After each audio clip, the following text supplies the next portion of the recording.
Welcome back.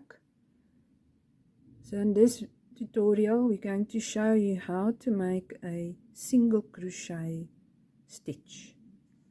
So the first video I showed you slip knot and the chain stitches. This is insert your hook. So we'll skip this first stitch. Insert your hook into the chain. You can yarn over. Now you've got 2 loops. Yarn over, pull through. Let's do that again. Hook in the stitch, yarn over, pull through, yarn over, pull through.